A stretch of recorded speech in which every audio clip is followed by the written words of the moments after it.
Welcome, ladies and gentlemen. You could have been anywhere in the world, but you're here with us. This is the Maverick Podcast. I am your host, DJMaverick. Today, we have another super talented guest for you guys. We have venture advisor Srijita Ghosh on the podcast. Welcome. How are you? Thank you. I'm so excited to be here. I've seen some of your episodes and I'm a big fan.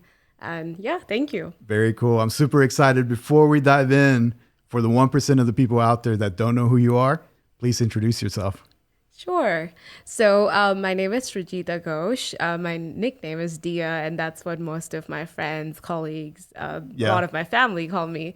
And I'm a native. My hometown is Kolkata, India. Okay. Cool. It's a big metro city in India. And then I have been in Oklahoma for about 8 years now. Went to East Central University, go Tigers. Oh, okay. Very cool. And that's in Ada. And then as of last year, I moved to Oklahoma City to work for the company that I now work for, I2E, as a venture advisor. Okay. So tell me, what was it like growing up in India? Like, what did you study? What did you think you wanted to be when you grew up? Like, tell me a little bit about that. Yeah, sure. So I really don't remember life before like tennis. No? I played tennis since I was 6 years old. Cool. And always wanted to be a pro tennis player, Serena Williams and Roger Federer for life. Awesome. So, it was, I'm going to be the next Serena. Yeah. But I played tennis since I was 6 years old, played kind of competitively since I was 12. Cool. So most of my childhood memories, all of that is revolving around sports. And always, I loved school, but it was kind of like hard. Like I went to like one of like the biggest schools in Calcutta, but at some point, it was coming down to like there was not a lot of support for sports and education at the same time. So I kind of had to juggle that. So it was stressful, but kind of appreciate all of that experience. Okay. So to like what age did you play tennis? Did you play all the way to like college level, or where did you stop? Yeah, college level. Yes. Really? And okay. Guess we can get into that at some point, but that's how kind of my journey from Kolkata, India to, I was about to ask. Ada, Oklahoma was college tennis. Yeah. Okay. So what did you want to do? Like what did you have as career ambitions? Like what did you want to do? Was it always tech, or how did you go about that? Yeah. Both my parents have really entrepreneurial nature. Okay. So I kind of always had a little bit of business in me. My dad had different businesses ranging from real estate to like he had like a bag and purse manufacturing at some point. And then my mom is a very she's a really badass life insurance agent. Oh, very cool. Who really just built her network from scratch and just pretty much won every award you can think of in her region. That's awesome. And part of that kind of job is sales, and like so that inspired me a lot to like have kind of that business mind. But like I said, I just wanted to be a tennis player. Yeah. Cool. Did they ever try to steer you like in any direction? Did they say, hey Dia, maybe you want to study this, or any hints along the way? Or were they just like, Dia, do your thing, whatever you want to do? They were really just so supportive of whatever I wanted to do. Cool. I think I just knew I wanted to do business. That was kind of my thing. Okay. But like I said, in India, education is very important. Yeah. Sports is important too, but education is really important. Sure. So when I came to that point where, I'm traveling few weeks out of a month, training from 4 a.m. to like, in the evening. Wow. It came to the point where my school that I went to at that time, a pretty well-recognized school, just wasn't going to support it. Yeah. And I was young to not know what the decision would be, but my mom didn't even like think twice before saying, hey, you can finish up online education. That's awesome. And supported my career in that way. In our cultures, like I think the Hispanic culture, there's a lot of pressure to like, you need to be a doctor, you need to be an engineer, you need to go on to college. It's probably the same, right? In Indian cultures, is a lot of pressure, or no? Yes, there's so much overlap. It's like, what do they say? If you're not a doctor, engineer, or lawyer, you're the black sheep of the family. Exactly, yeah. Right? Yeah. But my parents have always just taken the unconventional route and been so open-minded. So really grateful for that. Awesome. So if you had to take one thing from tennis that sort of like helped you be successful in other parts in your life, what would you think that one thing would be that like you kind of learned being an athlete, doing tennis? Like what's one thing you learned there? I would say everything that I have in my character comes from sports. Oh, yeah. The way that, discipline, leadership, teamwork, competitiveness, yes, awesome. and we can be good or bad sometimes. Yeah. But now with my work with entrepreneurs, it's a lot of like coaching, mentorship, so that really overlaps, and even just resiliency and entrepreneurship is so much about hanging in there and just putting in the work, exactly, right? Like the reps, like exactly. Even when nobody believes in you or maybe it's hard, you want to give up. I could see where that would like transfer over to entrepreneurship. Yes. So I say that, clearly I'm not the next Serena Williams, but you never know. There's still time. Hey, you can still practice, right? But I'm grateful for those years. Very cool. So you told me that you kind of ended up in Ada because of sports. So tell me a little bit about that. How did that happen? Yeah. If you ever just for fun have time, go on YouTube and look up Srijita Ghosh tennis recruiting video. Yeah. Right. Okay. And I sometimes like when I get like sad or doubting myself, I go back and look at that. So because it was really my starting point, like I had no idea what was going to happen. So to get recruited to, college tennis in America, that's, what you do. You put up a video of yourself playing tennis. So it's like a highlight reel of like your matches and stuff like that? Exactly. Oh, okay. And because, it's not possible to travel all the way to America or to play. So, yeah, one fine day after I was looking through a lot of colleges, I received an email from Coach Graham from East Central University in what then I thought was like Ada, Oklahoma. I didn't even know it was Ada, Oklahoma. That's funny. And his email was kind of like different from the other college emails. It was more like, hey, we like what we see. If you're interested in this scholarship, come on over. But you never applied. It was like they randomly found your video. Yes. Oh, that's so that's cool. what I really say. I feel like this is something that universe came into my lap. Yeah. And I knew I wanted to study business. I had looked up the business school at East Central University. And the scholarship was the best offer, and it's a very budget-friendly school because that was very important for me. I did not come from a financial background where I could, pay tons of money or, just go into debt. Yeah, I didn't want to do that. Okay.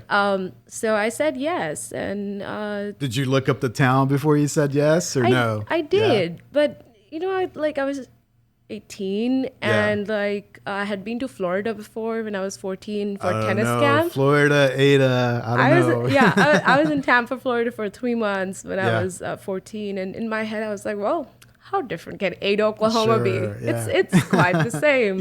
I'm just gonna, it's gonna be fine, but it was a little different. Yeah, culture shock. So you were telling me a little bit off camera, you said where you grew up there was a population of how many? 14 million. 14 million. And Ada, Oklahoma is what?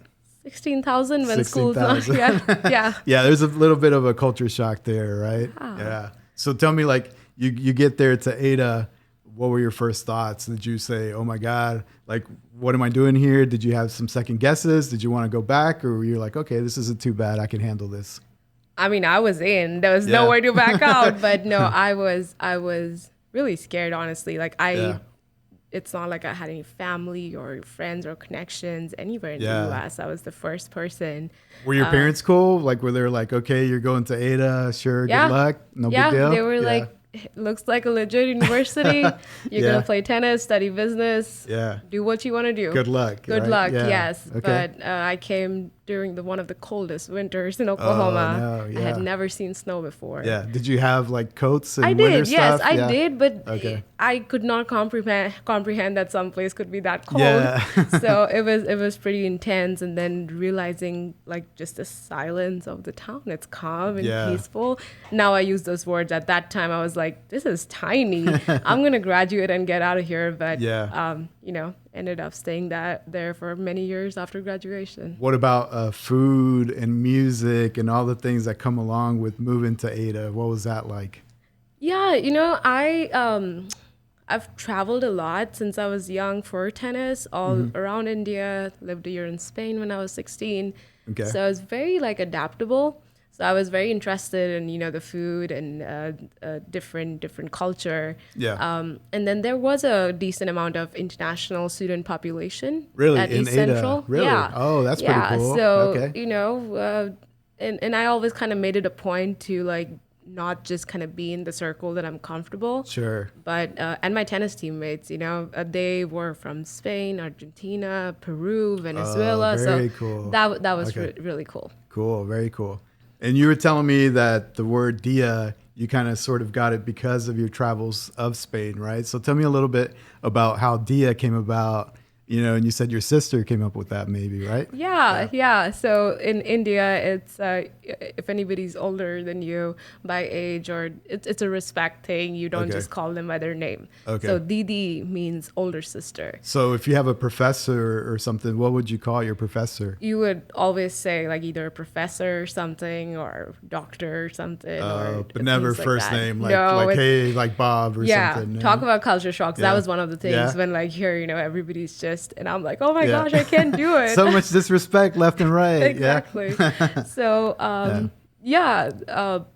Didi, and then like Dia is a common name in India too. Okay. So it kind of came from that. And then when I traveled to Spain and US, I just, it's not that I wanted to, I'm very proud of my name. Yeah. But it was like, I like this name and it's a little easier on. Cool. And there's those like who a are- fun connection of dia Yeah. means day in Spanish, Exactly. right? Yeah. So Okay. instead of like Estrellita, Yeah. it was like, okay, Dia is cool. Cool. And it's just stuck. So Yeah, I guess it could have been worse, right? Estrellita versus dia, right? Exactly. Yeah. So tell me about your tennis career in Ada. Like, did you have success? Did you guys win a lot of matches? Like, how did that go?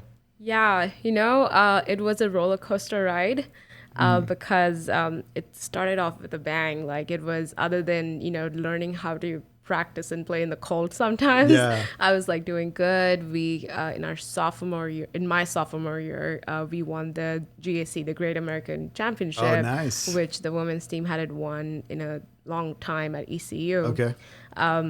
But it's almost like dramatic, like a movie. But like next semester, it was like end of March or something. Yeah. We got the news out of nowhere that the entire program had to be like suspended, Oh, like really? canceled. Is it because of funding or what Funding. happened? Funding? Yeah. Okay. We're a regional university, and there was just severe budget cuts, and tennis being one of the lesser revenue generating sports Yeah. kind of fell into it. So men's and women's tennis and golf. Oh, man. So that was really hard. Yeah. Was your scholarship tied to your Yes. tennis? So was that in jeopardy or no? Yes, that Yeah? was. Yeah. Okay. So we basically, come into this room and learn that starting next semester, almost like going from a full ride to like, Yeah.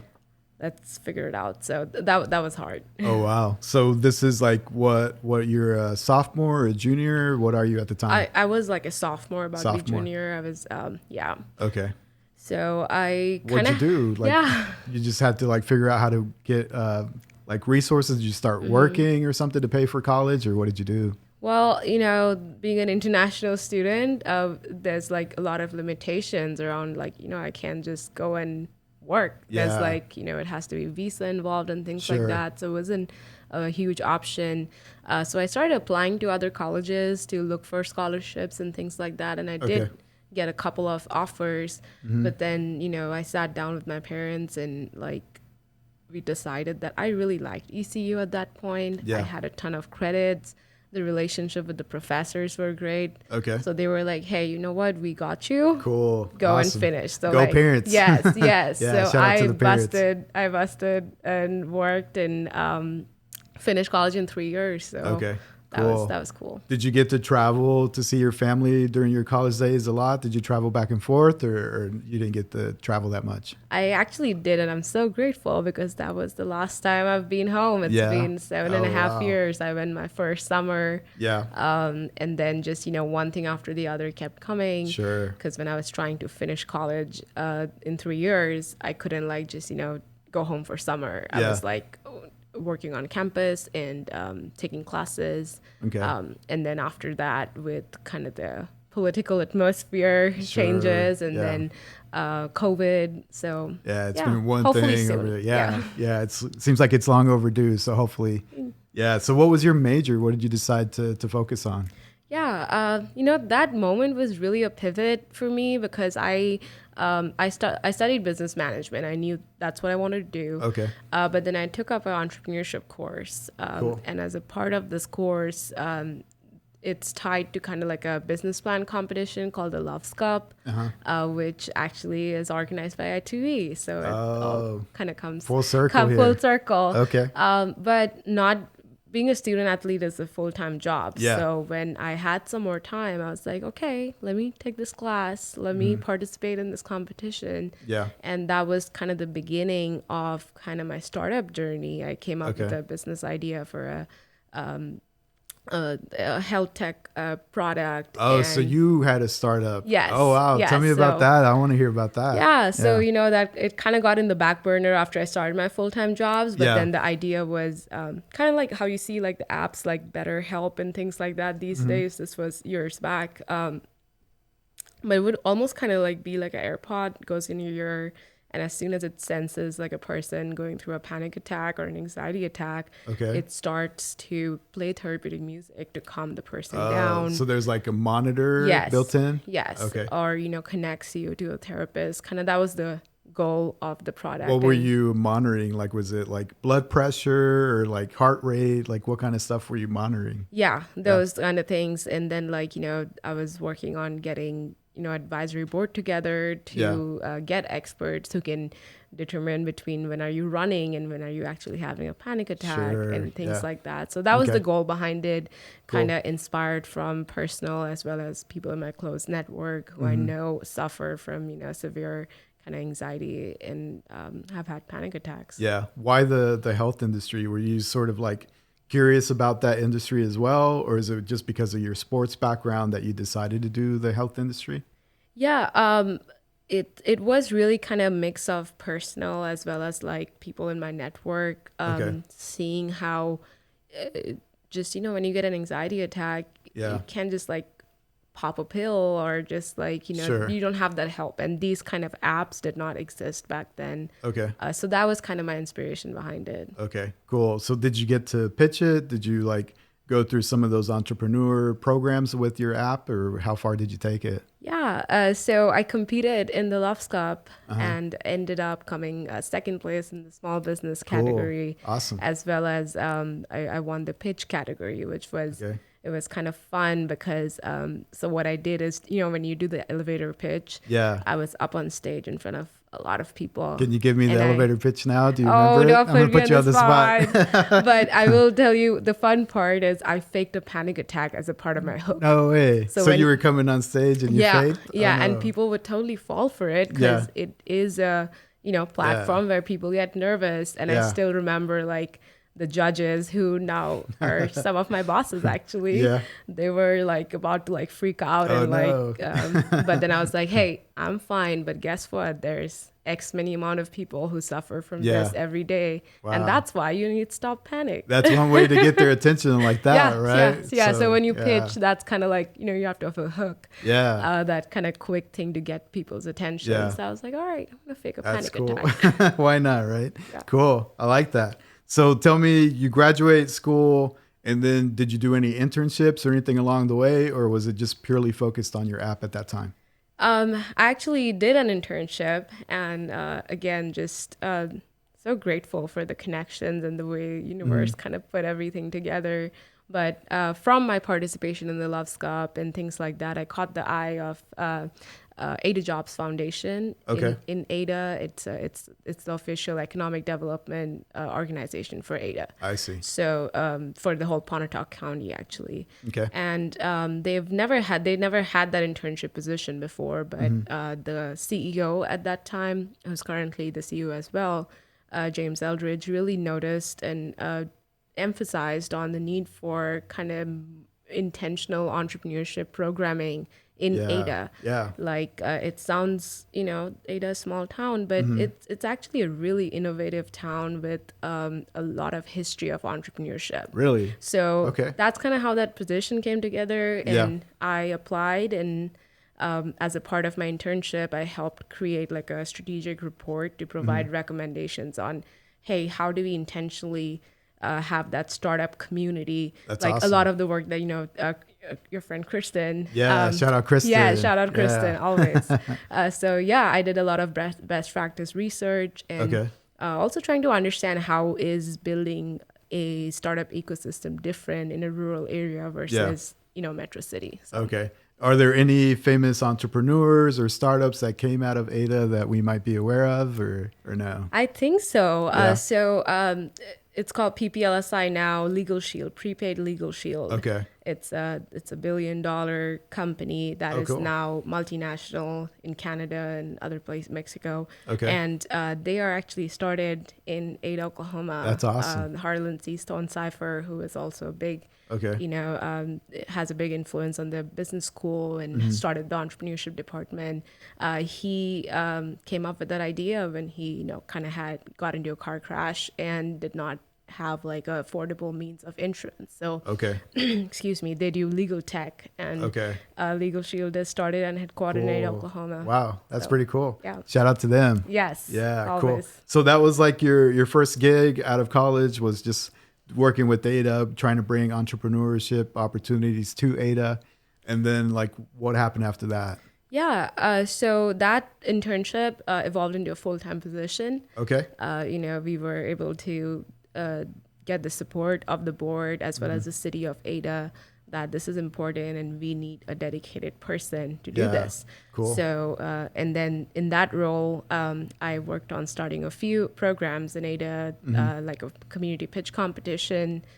We had a pitch competition before at ECU, but there was nothing in the community for people who have, budding ideas to come and speak and things like that. Yeah. So, and again, great support locally from local banks, from the tech center, from Awesome. Legal Shield.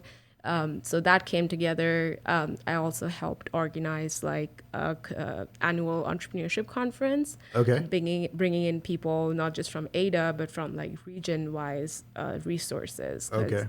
one of the things that we learned in a rural community is that you can do it from there. I mean, a lot of the tech entrepreneurship, you just you need Wi-Fi and it used to be you go East Coast or West exactly. Coast, right? Like that was like the only way, but I think that's changing a lot. Yeah, it's happening in the Midwest and Zoom is a thing and like you can do it from here. The only thing we did realize is that we need to create more access to resources. Okay. So, things that are available in Oklahoma City, I mean, Oklahoma City is not that far and, things can happen. So that was the purpose of the conference is to, one, inspire and also like connecting these resources. So Cool. Did you do a lot of traveling for that to try to bring resources or networks or anything like that? Did you travel during those days? Yeah, I actually got to travel more during my job there. I got to go to a few cool conferences. There's one called MAHA in Omaha. It's like a thing South by Southwest, but a little smaller scale. Cool. Bringing together music and entrepreneurship.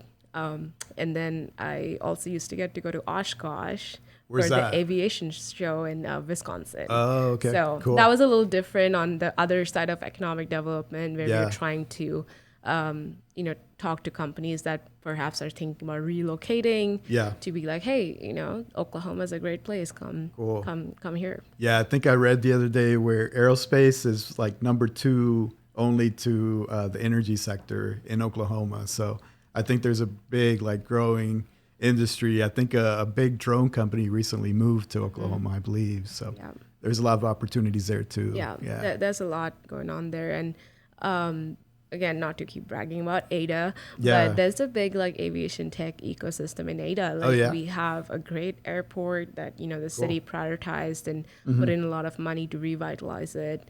And there's some like avionic companies. So it was kind of like great for us to be out there in Oshkosh, between Ada and Oklahoma. Very cool. So how did you get involved with I2E, and tell me what I2E stands for? Yes. So I2E stands for Innovation to Enterprise and Corporation. And it is a state-funded venture capital / advisory company, along with our subsidiary Okay. Plains Ventures, which is kind of like our equity arm that manages our portfolio companies. Cool. So we work directly with entrepreneurs to coach them, mentor them, and position for investment, Okay. as well as invest in kind of very early stage pre-seed, mostly tech-enabled companies. Is it competition based, or how do people get involved with the program? Yeah, no. So Love's Cup, the pitch competition, is kind of like one of the things that we do every year to Okay. support, entrepreneurship among students. But our company as a whole, we have, venture advisors like myself. There's 3 of us here in Oklahoma City. There's one in our Tulsa office. And Okay. no, you don't have to like pitch.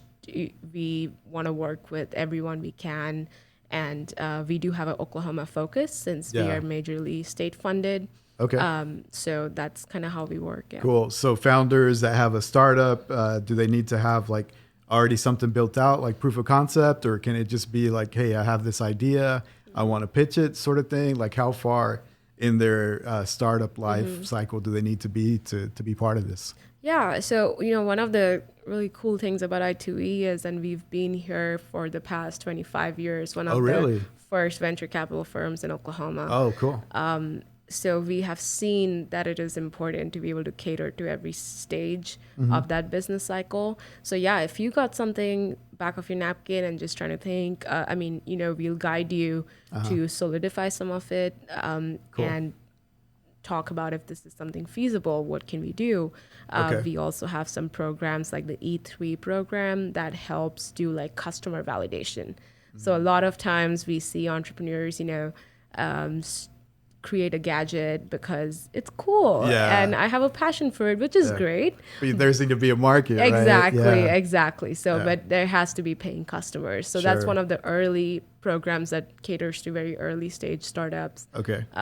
And then we also work on the other side of the life cycle, where they're raising fundraising, and that's kind of like on our Plains Venture side, from Series A to B fundraising. Cool. So your title's capital advisor. Tell me, like, typical day in the day of DIA, like, what does it involve? Like, do you sort of like just focus on raising funds, capital, that sort of thing? Or do you also help with the other side, networking, everything else that comes with building a startup? Well, when I'm not speaking at podcasts. Yeah.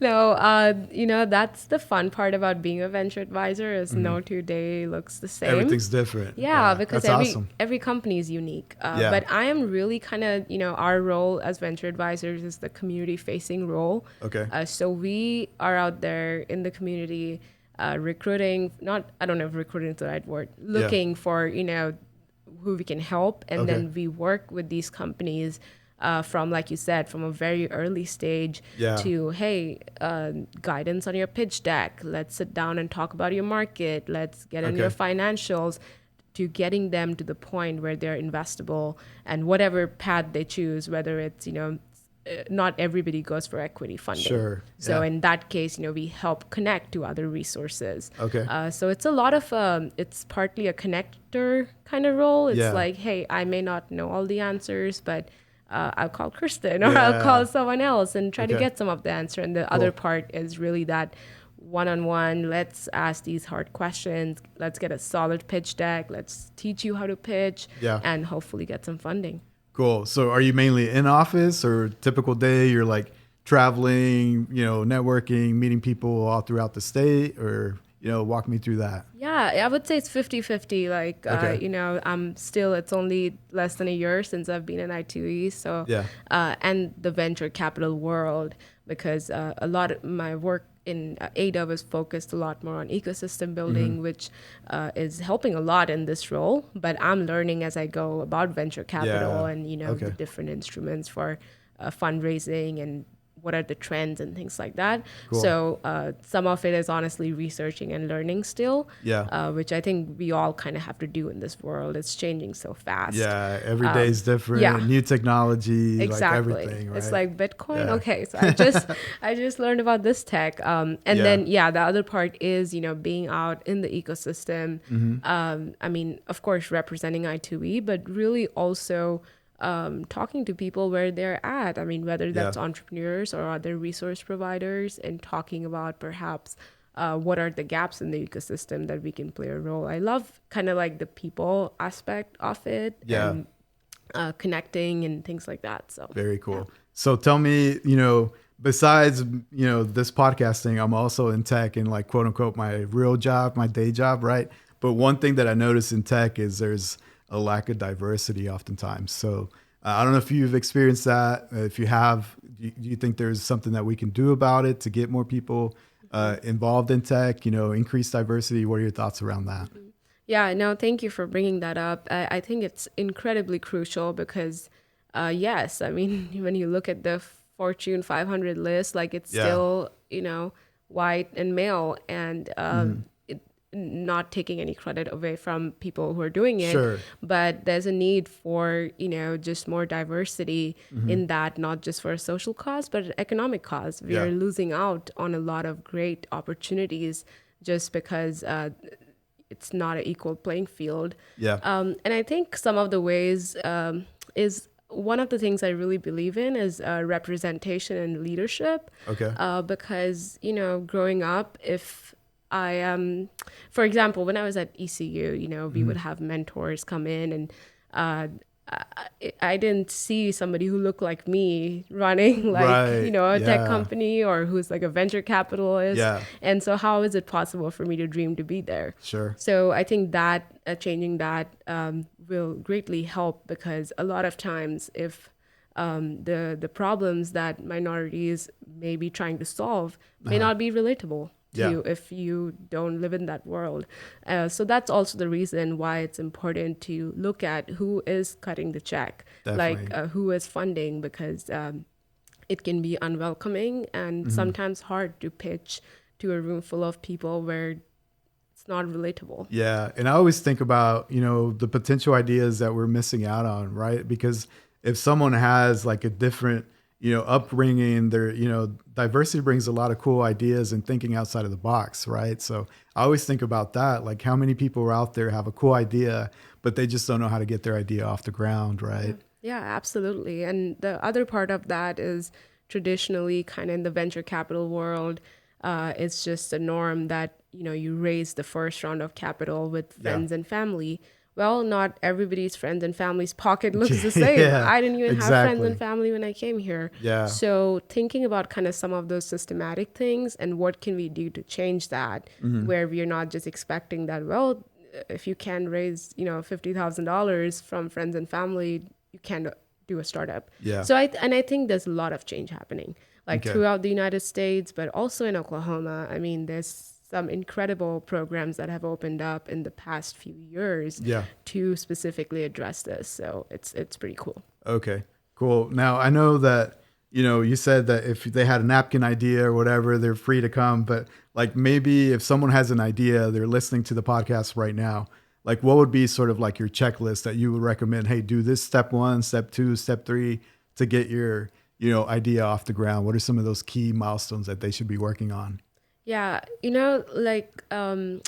a business plan or a pitch deck, sometimes it's, it's a formal document, but there's a reason it's a really important starting point is because it helps you really to start thinking about those questions. But again, going back to what we talked about is really understanding the problem instead of marrying the solution. I see. So, I can create the coolest mousetrap, but if it's not doing the purpose, or if it's not different enough from what it is, then it's not a revenue generating idea.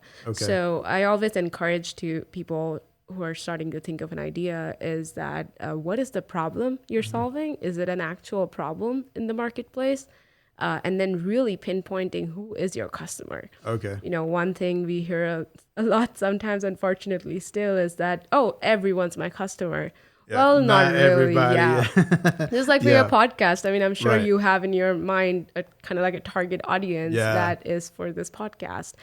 So that's a little bit, of a red flag if somebody's like, well, everybody can. Everybody, Yeah. yeah. So just Okay. just thinking on that, so a great starting point I would say is kind of the business plan or a pitch deck, just starting to put things down Okay. and talking to people beyond your friends and family. Yeah. Because nobody wants to call your baby ugly. That's right? true, right? They're If not they going to care give you about like the real deal. They're going to be Yeah. like, this is a great idea. Yeah. Like, awesome, right? Exactly. So go talk to people. Don't be afraid of people stealing your idea. I mean, Yeah. Okay.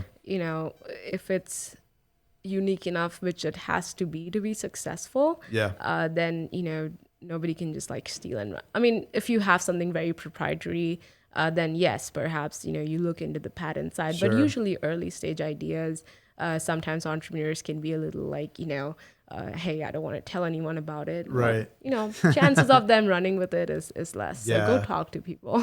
Okay. Does I2E just focus on tech startups, or do they also do like products and other things that aren't necessarily tech related? Yeah, I would say, our focus is kind of on high growth companies, which Okay. oftentimes happen to be tech enabled. Sure. Because think about it, like, when you're trying to get not just 100 users, but 10,000 users, It's a lot more scalable, it's right? scalable. Yeah. Exactly. So I would say just from I2E front, who we can work with, it's not, just tech enabled. We have some Okay. product based companies, some like we have a focus in biotech, and a lot of times those have some aspect of tech involved, but Sure. it can be a product type of company. Okay. But the main thing that comes back to it is if you're looking for equity investment, investors are going to look for that scalability aspect and that 5x return. Okay, cool. So I know you told me that you had a startup. Did you like at one point decide to just, retire and sort of like not pursue that any longer? I think that's like a challenge, right? When you have this, like you said, your baby, nobody wants to tell you your baby's ugly. Did you go through that where you like had to make a decision to pursue it or not? Yeah, and that touches on another point that is kind of close to my heart. It's like, so I came on a student visa when Yeah. I was a student, and like I said, there's a lot of restrictions around what you can do or you cannot.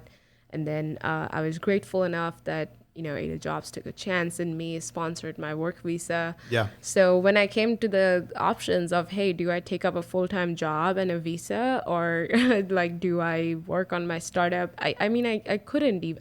There's some Yeah. ways, where you can self-fund and get a partner and self-sponsor for a startup. Okay. But that process is very complicated, and that's kind of a bit of my complaint. I see. Because, So is that kind of what drove you to sort of make that decision Yeah. and not pursue it? Yeah, Okay. because I'm like, I Yeah. got 6 months Yeah. to figure out this work situation. Otherwise, Sure. I'm going home, which is, it's not the worst thing at all. I mean, Yeah. both my parents have companies and I would have worked and things like that. But Mm-hmm. I built a career here, build a network, and I wanted to be here and work. Yeah. So I did come to that point, and I worked on the side on the product for a little bit, Mm-hmm. but then really helping others start their businesses took over, and I was Okay. enjoying what I was doing. Yeah, I think one of the questions I always ask the guests too is how do you make the jump, right? Because usually if you're, a startup founder, you probably have a day job. You're working on this thing, your dream, like nighttime, weekends to try to make it happen. But at some point, do you think you need to make that jump? Like you just got to go all in? Or do you just continue to work as a side hustle until you start to see some like, revenue come in, or what would you suggest? Yeah, that's a great question. And it sparked some debate, I think, in the venture capital world in the Yeah. past few years, especially because a lot of investors will say, oh, you're not working full time on your startup. That's a red flag. That's no. You got to eat. You got to pay bills. But you not gotta- everybody has the position to just, Right. hey, I'm quitting my job. I mean, it's not about passion and hard work. Right. It's about your Survival. needs, survival. Yeah. So I would say that, the side hustle, obviously, and just making the slow progress, and it's hard work. Yes, it's entrepreneurship is so hard, and then trying to balance both can be really hard. But yeah, take those initial steps of understanding the feasibility, Okay. and then when you're getting to a little bit of a more of a stable position, and then looking at kind of that leap of faith. Okay. Yeah. I always think that that's the scariest moment, like making that jump, because you're used to a paycheck, you're used to this steady income, and then you're going to the unknown basically. Yes. So that's Yes. always a challenge. Yes, entrepreneurs are they're different creatures. Yeah. I mean, Crazy, like, right? yeah, We're crazy. all of us. I admired them. Yeah. And that brings me to another point that I want to talk about, and that's like mental health, right? Because being an entrepreneur, all the posters you're going to see is hustle, like grinding 24/7, team no sleep, right? Like that's all you see. Yeah. But what are your thoughts around that? What do you think about mental health and being an entrepreneur? Yeah. How important is that? I hope I don't contradict myself because I just said that, yeah, I do 2 full-time jobs. Yeah. But, it's a realization I personally kind of came up to a little bit all my life. I mean, I worked so hard between like tennis and like school and doing both of it. And Yeah. I mean, it was just, I feel the burnout sometimes nowadays, and just, constantly go, go, go. And I mean, and not to say that I don't work hard anymore, or I don't encourage people to do the same. Yeah. But I think it's different, like hard work and staying on track and determined, but also just taking care of yourself. Okay. I really am starting to try to do that intentionally myself, and as well as, kind of look at others. It's just taking the time to do the self-care. Yeah. And when you're working for an organization, which I've been very grateful to work under leaders that kind of had the same mindset of, hey, you're getting your work done, you're being productive. It's not, that culture of being so rigid with some things. Like grinding 24/7. Yeah, right? yeah. And the other thing is a lot of times it's become a culture to wear it as a badge of honor. Team no yeah, sleep, exactly. right? You see that all over, right? Exactly. Yeah. So, and again, you work when you got to work, and that's fine, but just making sure you're taking care of yourself as well. Okay. Now, I know that you said that you faked the attack when you were trying to pitch, but was there ever a moment when you were trying to do your dream and work at the same time that you sort of went through any health issues or attacks or anything like that? With tennis, I loved the sport. But I was thrown into this competitive environment from such a young age. And again, it's had its good things that, like I said, the discipline and resilience has built. But it was hard. Mentally, it was hard. I used to get anxiety attacks the night before some matches, and then even going back to school sometimes, because now I've missed this, and I was always that perfectionist student, which I was I gotta keep my 4.0, that kind of person. So that led to a lot of just anxiety, and again, even back then where the therapy culture wasn't even socially accepted as much in India. My parents took me to a sports therapist, and took that step to help out. And then now I realize so much about, how important therapy is. It's not just, something you do when your back is against the wall. Right. It's part of living. Okay. Is there any cool startups that you have like came across with I2E?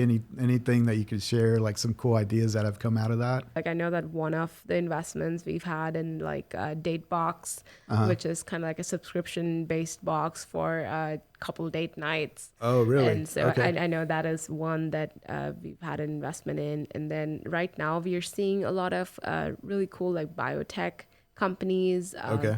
Some companies focus kind of on the, climate change, energy diversification. Okay. So it's pretty cool to see what's coming up in Oklahoma. Cool. So just think about, crypto, fintech companies, that sort of thing. Maybe your thoughts around that. Have you personally used any of that? Like, are you involved in investing in crypto or anything? That sort of thing. So yeah, no, I'm not personally involved in that. I feel like we're all learning because as investors, like you really have to dig into these industries. Yeah, it's hard to imagine a successful company without knowing kind of what are the success parameters and things like that. So really interested in it. It's funny because I was reading an article earlier today from Ada, one of the people I worked with, and he's kind of become like a crypto influencer, and I'm Cool. like, that's like one of the things going back to it can happen from Ada. Yeah. So Yeah, that's very cool. Besides the crypto investing, I think there's a lot of opportunities with just like doing anything online, right? I think like now, like you said, you can do it from here, you can do it from anywhere. Have you like sort of noticed that there's like any disadvantages to that? Like, do you think you still need to explore and travel to get your ideas off the ground? Or do you think 100% you can do it from Oklahoma and never have to go anywhere else?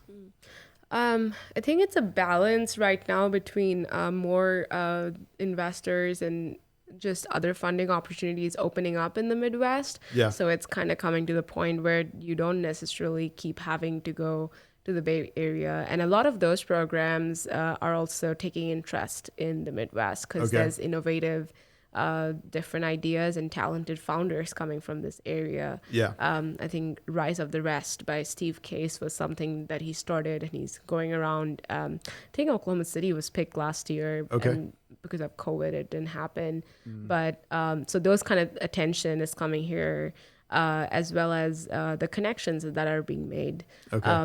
And a lot of people are moving, actually. I don't know if you've kind of realized with I've the population. noticed like a lot of license plate tags from like Colorado, Oregon, like a lot of other states. I've noticed that they, more and more every day. Right. Yeah. I know like Austin is kind of, they're getting a little nervous on one side because of all the movement. Yeah, definitely. But I think we in Oklahoma, we are still in a sweet spot. Like one of the programs called the Tulsa Remote Program in Tulsa that started a few years ago and kind of really just went viral. They were offering $10,000 to tech remote workers to come live in Tulsa. Oh, just move. Yeah, and work remote. And I think that started kind of like people realized that I don't have to, live in a tiny shared apartment on the couch. I can move to Tulsa and buy a house. Yeah. What would you say that you enjoy the most in this role that you're in? Like, what are some of the cool things that you sort of like, oh, wow, I made the right decision. Like, this is what I want to do for a living type thing.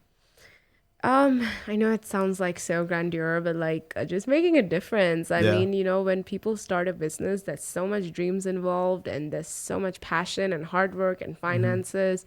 And it's nice to be able to be in a position to be able to help. And sometimes that help can look a little hard because, you're asking them hard questions. So that's the good and bad part about my job. The good part is I get to support, help. But sometimes, it's, I don't know if the dream killer is the word, but trying to ask those hard questions. So how do you do that? Like if someone comes with you with a not so great idea or not so scalable idea, how do you sort of like walk them through that process and say, hey, maybe we need to rethink this? Yeah. One of the main things that I kind of look for in or just in entrepreneurship, like for success, is like the coachability of the founder. Okay. That's like really important because as a founder, you're going to have to learn so much. And usually I've seen that, if somebody's coachable, they are having that open mind to hear the suggestions and questions. And, it's not like we are right all the time. This is a very unique kind of position where each business is different. They might see something or know something in the market that we don't. So it's always a very like open feedback conversation type. But I've seen that, if somebody has a bad attitude, like it's not just for me, but it's just hard to have a successful company with that. Yeah, I can see that.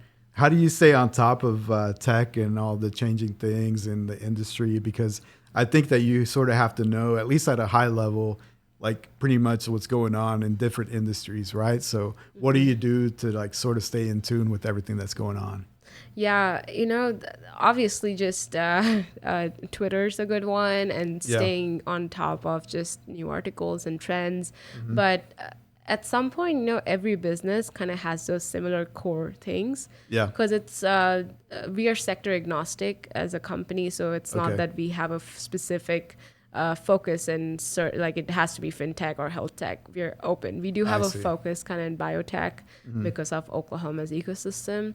But I cannot be an expert of everything, every company that I work with. Yeah. But I do know kind of what it takes for it to be a successful pitch and to be a successful, sustainable, scalable company. Yeah. So. Besides the Maverick podcast, of course, do you listen to any podcasts that are your favorite to sort of like stay in tune with like entrepreneurships or startups or anything like that? Yeah, I check out the Vest podcast that features, it's started by Erica Lucas here in Oklahoma City. Cool. I really like that one. And then, if I'm saying it right, is it how to do it, or is it How I Built This? Yes, How I Built This. Yes, that's one of my favorites. Yes, yeah, so that's kind of like my driving time, and then totally off business, but crime. Yeah. True crime podcast. Okay. Yeah, I listen to Crime Junkies. Crime Junkie for life. Yes. Yeah, very cool. So what are your thoughts about remote working versus in office? You know, Elon Musk recently said, hey, everybody come back because all remote workers are just pretending to work, is what he said. Yeah. So I don't know if you think that's old school thinking. Do you think there's some validity to that? What are your thoughts on that? By the way, on the Elon Musk thing, I mean, they need to lay people off, and that was his tactic. You think that was just a way to 10% cut with nobody sort of feeling the pressure? I would put my bet on that because he's smart enough to know otherwise. Yeah. I think it's a mindset more than anything. I try to see both perspectives. You know, some of the, like we talked about earlier, about 50% of my work is in the office, 50% is networking and collaborating. And sometimes, it never, you cannot be talking to someone in person and making that connection. So I think for that kind of collaboration, it is essential. Okay. But I think the concept of remote work really, again, goes back to the employee, valuing your employee, trusting them. And that's kind of the things that help build a productive employee. And so if you don't trust, your teammate or employee to do their work, who cares where they're working from? Right. I totally agree. And I think that with the whole pandemic, that sort of fast forwarded everything to 5-10 years, right? Where everybody, unless you're building something that's tangible and you need to be there, I think, like you said, if you have a Wi-Fi connection, you pretty much can do it anywhere, right? Yeah. Yeah. Agree with that. Cool. So tell me, are there any local networking events that you go to that you would recommend for people that are interested in tech, or maybe they have some ideas of a startup? Are there any events that you typically visit that you would recommend for people? Yes. So one of the events that I'm a co-organizer at is the 1 Million Cups. I don't know if you've heard about it. It's started by the Kauffman Foundation. It's a national-wide program, and the concept is it takes 1 million cups of coffee to start a business. Oh, really? So what we have is That's a lot of coffee. That's a lot of coffee, exactly, and you need it for a business. But so we have presenters come and pitch their early stage idea, and it's a very feedback-oriented session. So if you're sitting in the audience, you get to provide feedback and talk. So that happens in Oklahoma City every Wednesday of the month, every second Wednesday of the month. So that's definitely one I would check out. Cool. And then the OKC Tech Plus Plus is a great event. Is that Kristen's? Yes, that is. Okay. Yes. Shout out Kristen again. Shout out Kristen. Yeah. So that's a great one. And other than that, there was one more I was thinking about. Oh, it'll come to me. Okay. Oh, we have our Brew Fest. I2E has the Brew Fest every year. This is a yearly event. Is there 1 million brews? Right, exactly. We need 1 million brews. Yeah. No, it's more of a fundraiser for the OK Biotech organization. Cool. But it's just a fun event. We see a lot of founders, and we are always there. So look out for the Brew Fest. Cool. So for the people that are interested in seeing what you're doing, interested in your company and what they do, feel free to plug in your socials. Where can people find you? LinkedIn is probably best. Okay. You can just Srijita Ghosh. There's not too many in Oklahoma. Yeah, so for sure. It should be easy to find. And happy to. Facebook works as well. But really excited to connect with anyone really, like you said, interested in tech or in this world. Yeah. Does your company have an Instagram or a TikTok or anything where they have videos of sort of like some of the pitches or some of the ideas or anything like that? That's a cool idea. I'm going to take that back to go. leadership, and I'm going to be like, hey, we need a TikTok account. Yeah, definitely. That's where it's at. No, we unfortunately don't have a TikTok. Okay. Our main presence is the website, where we are actually kind of going through a redevelopment a little bit to make it a little more simpler and refined for our audience. Facebook, we're also on Facebook and LinkedIn. Very cool. Yeah, I think that's your homework, is to start a TikTok. There you go. Because I think probably a lot of your founders, and especially a lot of the attention right now, is probably on TikTok, Instagram Reels, that sort of thing. So absolutely, there's some homework for you. Yes. Cool. Well, I want to thank you for being on the podcast. We are getting the signal that we hit our mark.